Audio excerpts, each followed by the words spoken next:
알겠습니다. 정부와 국회가 제도적인 어떤 변화, 또 뭐 검찰도 역시 마찬가지지만 처벌할 수 있는 부분까지 최대한 또 처벌해야 되지 않을까 그런 생각이 드네요.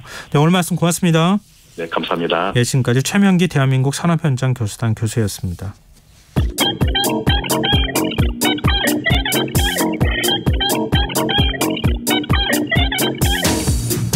빅데이터로 인터넷에서 화제가 되고 있는 이슈 살펴보는 시간입니다. 이슈의 수다, 김덕진 IT 커뮤니케이션 연구소 소장과 스튜디오에서 함께 얘기 나눠보겠습니다.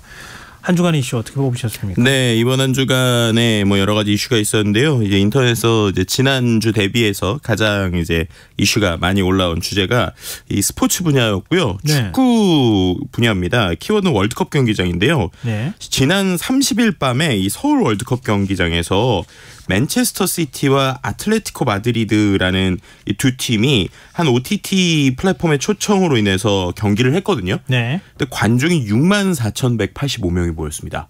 굉장히 많이 모였네요. 네, 그러니까 요거를 이제 축구를 잘 모르시는 분들은 이 팀들 뭐지라고 하실 수 있어요. 왜냐하면 이 두 팀 모두가 우리나라 선수가 없습니다. 예. 그러니까 보통 이제 우리나라에서 뭔가 외국 팀이 온다라고 하면 그래도 뭐 우리나라와 연이 있는 혹은 네. 뭐 우리나라 선수가 지금 뛰는 뭐 이런 팀들이 오잖아요. 근데 이 두 팀 다 그런 선수들이 한 명도 없었거든요. 네. 근데 이제 이 월드컵 경기장 그 지난번에 거의 손흥민 선수 왔을 때만큼 만원이 된 거예요. 그래서 뭐 이렇게 왜 이렇게 사람들이 많이 모였는가에 대해서 이제 많은 사람들이 관심을 갖게 됐는데 그만큼 이제 우리나라에 어떻게 보면 이 유럽 축구 팬들이 많아졌다라고 볼 수 있을 것 같고 예. 실제로 이 두 팀이 가지고 있는 실력이나 이제 성적이 대단하기도 합니다. 뭐 맨체스터 시티 같은 경우에는 뭐 우리가 이제 맨체스터 유나이티드 예전에 박지성 선수 있었을 때 트래블이라고 그래가지고 이제 그 우승컵을 3개를 이제 타는 거를 이제 그 한 시즌에 3개를 타는 걸 트래블이라고 하는데 이번에 이 맨체스터 시티가 이제 그것을 기록을 했고요. 그다음에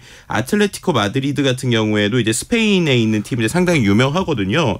근데 이 두 팀이 모였는데 사람들이 많이 모인 것뿐만 아니라 또 이날 실은 뭐 폭염특보도 있었고 또 비도 오고 이러는 바람에 1시간 반 앞두고 또 폭우도 쏟아졌거든요. 네. 그래서 40분가량이나 늦어졌는데 오히려 이제 많은 이제 경기장을 떠나지 않았고 거의 대부분이 총력전을 펼쳐서 팬들의 기대에 이제 부응을 하게 됐습니다. 실제로 이제 뭐 경기 어떤 그 경기력도 대단했지만 많은 사람들이 이제 상당히 놀랐던 것 중에 하나가 이 두 팀이 이제 팬들에 대해서 어떻게 보면 팬 서비스를 엄청 잘해줬다. 제일 대표적인 게 아틀레티코 마드리드 같은 경우에는 모든 선수들의 그 유니폼을 한글로 이제 이름을 썼었어요. 네. 이제 그 정도로 이제 마케팅과 홍보를 많이 했다는 것이고 그 다음에 또 이제 이날 이제 SNS에서 가장 이슈가 됐던 게 케빈 더 브라이너라는 이 선수가 있습니다. 예. 이 선수가 아주 유명하고 실제로 이제 맨체스터 시티에서 이 우승을 차지할 때 중요한 역할을 하는 사람이거든요. 근데 이 사람이 이번에 부상을 당했어요. 그래서 부상을 당하다 보니까 실제로 경기에서 뛰지 못했는데 많은 사람들이 이 사람을 보기 위해서 왔거든요. 근데 그때 경기가 끝나고 나서 뛰지 못했지만 끝나고 나서 이제 경기장을 돌면서 팬들을 향해서 두 손을 흔들고 막 이렇게 했거든요. 근데 그 모습을 보면서 사람들이 4년 전에 이제 그 호날두 있지 않습니까? 호날두와의 비교를 하면서 저거야말로 진정한 팬 서비스다 이런 얘기들을 했고요. 그만큼 이제 어떻게 보면 우리나라의 여러 가지 변화했던 상황들을 보여주는 어떤 상징적인 경기라고 볼 수 있을 것 같아서 그래서 이제 많은 사람들이 또 1위로 언급량이 많았다라고 볼 수 있을 것 같습니다. 저는 축구 소비를 뭐 국내 리그뿐만 아니라 해외 리그까지 다 소비하는 시대가 돼버렸으니까요. 네네. 중계 시장도 그만큼 커졌다고도 볼 수 있겠네요. 그렇죠. 뭐 해외에 또 우리나라 선수들이 더 갈 수도 있는 이런 기대감도 볼 수 있는 것 같습니다. 자, 2위는요? 네, 2위는 IT 과학 분야에서 모바일 분야고요. Z 플립, 그러니까는 삼성전자에서 이번에 새로 나온 Z5 시리즈와 관련된 이야기입니다. 이게 워낙 이제 우리가 보면 스마트폰이라는 게 이제 사람들이 계속 쓰다 보니까 그래서 이제 관심이 많은 것 같고 또 이제 국내에 어떻게 보면 이제 제조사가 삼성 하나잖아요. LG가 있었지만 그래서 이제 좀 관심이 모이는 것 같아요. 뭐 실제로 이게 접는 폰이라고 우리가 표현하잖아요. 폴드에 이번에 5세대가 나왔고 뭐 뜨거운 관심을 받다 보니까 이게 어디까지 갈 것인가에 대한 의견들이 좀 나오고 있는 상황으로 볼 수 있을 것 같습니다. 좀 모양이 달라졌더라고요. 벌써 광고 시작했던데요. 네, 저도 이제 직접 봤는데 좀 이런 얘기 드리고 싶어요. 이제 기기적으로는 완성도가 상당히 이제 거의 다 올라갔다. 근데 이거를 좀 받쳐줄 수 있는 앱이나 소프트웨어가 뭐가 있을까? 그러니까 접는 거는 좋은데 그 접는 거를 정말로 제대로 쓸 수 있는 앱들까지 만들까? 이건 고민이 좀 있고 가격이 또 플립은 5만 원, 폴드는 10만 원 올라가서 폴드 같은 경우는 이제 최저가가 200만 원이 넘거든요. 네, 그러다 보니까 이게 등골 브레이크 아니라 손목 브레이크다 뭐 이런 이야기들 좀 나오고 있는 상황이고요. 또 한 가지 좀 말씀드릴 게 이 스마트폰 출고량에서 그럼 이 폴더본이 엄청나냐? 작년에 이 전체 점유율 1%밖에 안 됩니다. 그러니까 아직 이제 시작하는 시장이에요. 그러니까 이 시장이 이제 아직까지 북미나 유럽에서는 많은 관심을 못 받고 있고 우리나라하고 그다음에 중국 정도에서 이제 관심을 받고 있는 상황입니다.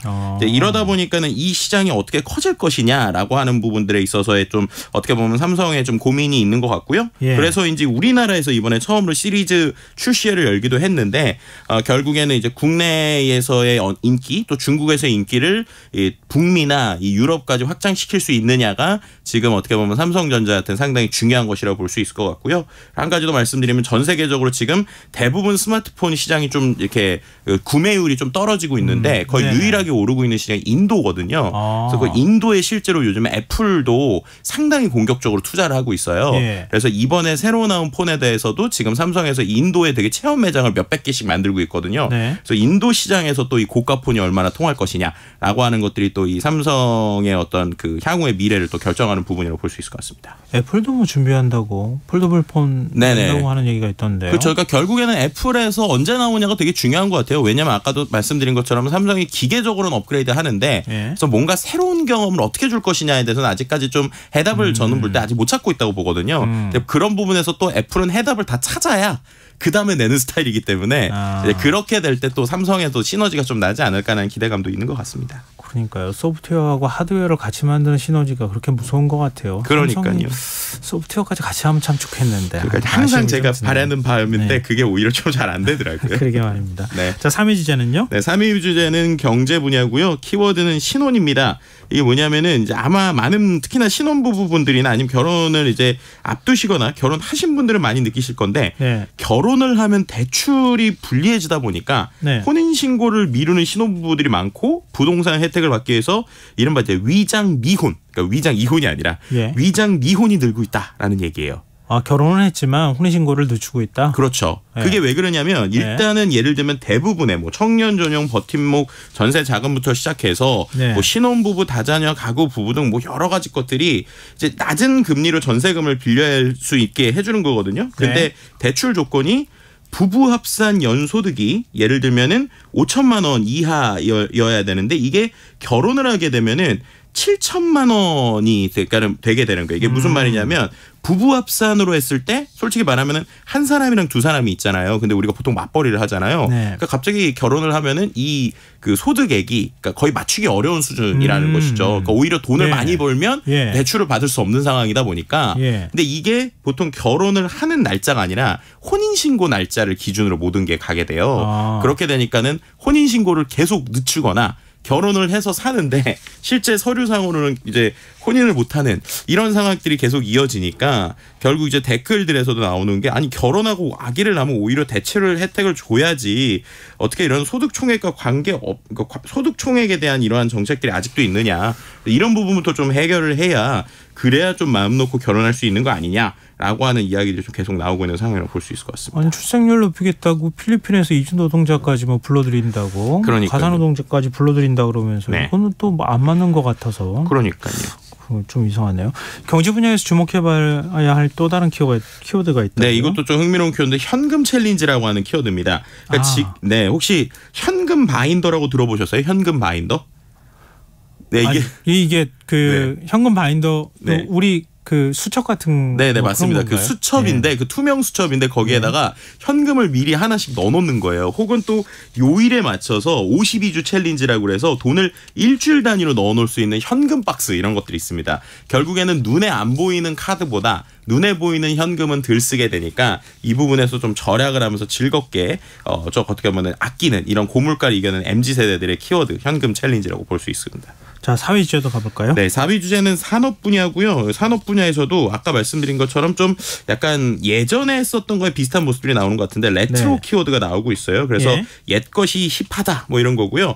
예전에 그 탁상 그러니까 그 선풍기인데 아주 버튼 투박하게 생기고 달달달달 돌아가는 선풍기들 있잖아요. 예전 선풍기 기억나죠. 그 선풍기가 요즘에 책 탁상용으로 아주 작게 또 USB 타입으로 나온다고 해요. 그래서 옛날에 복고풍 디자인이나 아니면은 어떤 Y2K 때 유행하던 웹 폰트, 뭐 싸이월드 때 유행하던 이런 폰트들이 최근에 좀 유행을 하고 있고 또 이제 기기들 역시도 이제 관심을 받게 되고 있는 상황이라는 것인데요. 근데 댓글을 보면 그때 디자인만 복고로 가지 그때 그 강하고 오래가는 성능이 요즘 재현이 안 된다. 오히려 예전에 산 가전기기는 10년 넘게 20년 넘게 계속 쓰는데 요즘 왜 이렇게 빠르게 고장 나느냐. 좀 그것도 품질도 좋아졌으면 좋겠다. 이런 키워드도 좀 같이 나오고 있다고 볼 수 있을 것 같습니다. 한글 타자 연습도 열심히 한다던데. 네. 그게 옛날에 90년대 열심히 했던 것 같은데. 그러니까요. 참 시대가 도는 것 같아요. 확실히. 맞습니다. 유행이라는 게 좀 그런 것 같네요. 네. 자, 마지막 5위 주제는요. 네, 5위 주제는 생활 분야고요. 키워드 방학입니다. 방학이 됐는데 너무 더워서 밖에 나갈 엄두가 안 난다. 그래서 무더위에 알뜰 피서저우기 북새통이다라는 이야기랑요. 또 반려견도 시원하게 함께하게 반려동물 수영장이 최근에 인기다. 뭐 이런 키워드가 같이 있었고요. 또 이제 요즘에 이제 방학인데 병원 문 열자마자 오전 진료 마감될 정도로 오픈런을 가고 있는 아이들의 목소리들. 실제로 저희 아이도 약간 감기 기운이 있는데 요즘에 감기 또 코로나가 다시 좀 재발을 하다 보니까 어린 아이들을 데리고 있는 부모님들 같은 경우에는 그냥 거의 그냥 병원 열자마자 바로 가서 기다리고 있는 이런 것들이 지금 방학인데 좀 씁쓸한 어떤 상황이다. 뭐 이런 얘기들 때문에 방학이란 키워드에서 오히려 조금 즐거운 키워드보다는 좀 씁쓸한 키워드가 많이 나오는 것 같습니다. 요즘 코로나19 환자가 하루에 한 5만 명 이상씩 나오고 있다고 하는데요. 네. 긴장해야 될 때가 아닌가 그런 생각도 좀 드네요. 네. 자, 이슈 수다 지금까지 김덕진 IT 커뮤니케이션 연구소 소장과 함께했습니다. 고맙습니다. 네, 감사합니다. KBS 라디오 김성환의 시사 1부 순서 여기서 마무리하겠습니다. 전 11시 정각 2부에 다시 찾아뵙겠습니다.